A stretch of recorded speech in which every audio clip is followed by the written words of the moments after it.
Hello बच्चों, let's read the given question. Question says using integration find the area of the region bounded by the lines y is equal to 4x plus 5, y is equal to 5 minus x, 4y is equal to x plus 5.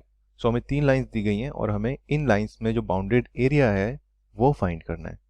इस question को solve करने के लिए जो की concept हम use करेंगे वो है late f of x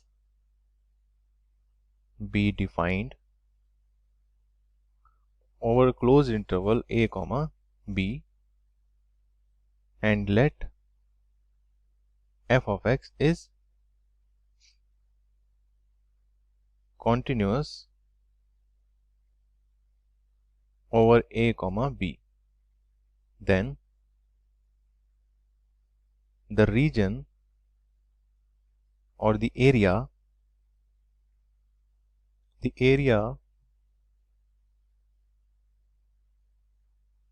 under the curve f of x is given by a is equal to integration from a to b f of x into dx. अब हमें क्वेश्चन में जो लाइंस दी गई हैं वो हैं y is equal to 4x plus 5, y is equal to 5 minus x, 4y is equal to x plus 5. Suppose is equation 1, 2 and 3. तो पहले हम 2D प्लेन पर इन इक्वेशंस को ड्रॉ कर लेते हैं. So suppose this is x-axis, this is y-axis, and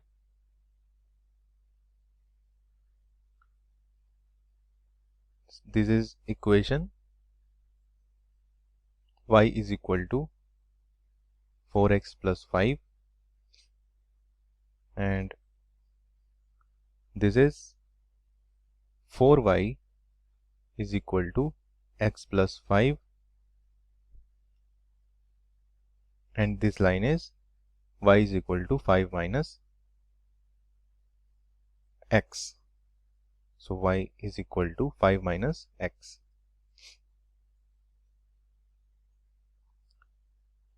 So इनके द्वारा जो बाउंडेड रीजन है वो हमें फाइंड करना है. अब हम पहले इक्वेशंस को सॉल्व करके इनके इंटरसेक्शन पॉइंट्स फाइंड करेंगे. So first solve equation 1 and 2. So equation 1 और 2 को सॉल्व करने के लिए हमारे पास है y is equal to 4x plus 5, y is equal to 5 minus x. So 4x plus 5 को हम इक्वल रख देंगे 5 माइनस एक्स के. So 4x plus 5 is equal to 5 minus x. That means it implies 5x is equal to 0 and x is equal to 0. So इनका जो intersection point है वो 0 है. अब हम 0 को अगर फर्स्ट इक्वेशन में पुट करें तो हमें y क्या मिलेगा, 5. सो बेसिकली पॉइंट जो इंटरसेक्शन का पॉइंट है वो है 0, 5. So this point is 0, 5. अब हम इसी तरह इक्वेशन 1 और इक्वेशन 2 और इक्वेशन 3 को सॉल्व करेंगे. Solve equation 2 and 3. सो 2 और 3 में क्या है, 4 टाइम्स और not 4 times. So first we will see the equation 2 and equation 3. Equation 2 is y is equal to 5 minus x. Equation 3 is 4y is equal to x plus 5. So equation 3 में हम y is equal to x plus 5 divided by 4 use करेंगे. So हो जाएगा हमारे पास 5 minus x divided by और 5 minus x is equal to 5 minus x is equal to 5 plus x divided by 4.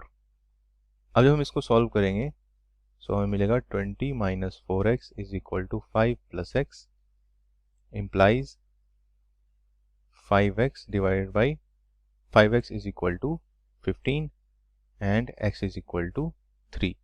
हम x को अगर इक्वेशन में रखें, सपोज इक्वेशन 2 में हम पुट करते हैं x इज इक्वल टू 3, तो हमें y क्या मिल जाएगा, 2. So y is 2. It implies that point of intersection is 3, 2. So 3, 2. So this point is 3, 2. Similarly, we will solve equation 1 and 3 finally. Now, equation 1 and 3 में हमें दिया गया है x plus 5 divided by 4 रखेंगे और 4x plus 5 रखेंगे. So, x plus 5 divided by 4 is equal to, equation 1 is 4x plus 5. And similarly, when we will solve this, we will get x is equal to minus 1. और x is equal to minus 1 जब हम put करेंगे equation suppose 1 में, तो हमें मिलेगा y is equal to 1. So point of intersection क्या हो जाएगा? minus 1, 1. So this point is minus 1, 1. अब हमारे पास पॉइंट्स हैं और इक्वेशन है लाइन की, और अब हम इसको सॉल्व कर सकते हैं. So this point is 3, this is minus 1. सो अब हमारे पास इक्वेशन बनेगा इंटीग्रेशन का, that total area is integration from -1 to 0, -1 to 0,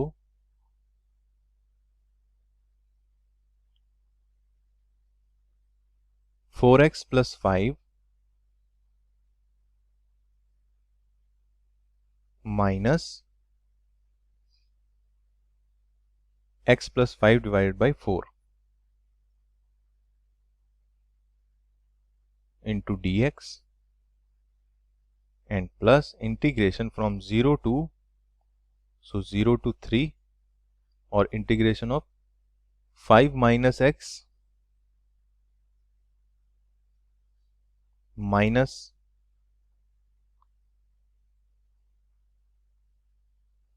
x plus 5 divided by 4 into dx, and this limit is 0 to 3. अब हम इसको सॉल्व कर लेंगे. It implies a is equal to, so 4x का इंटीग्रेशन क्या हो जाएगा? 4x square divide by 2 plus 5x minus 4x square divided by 2 minus 5x divided by 4, and this is minus 1 to 0. Sorry, the integration of x divided by 4 will be x square divided by 8. So this is x square divided by 8.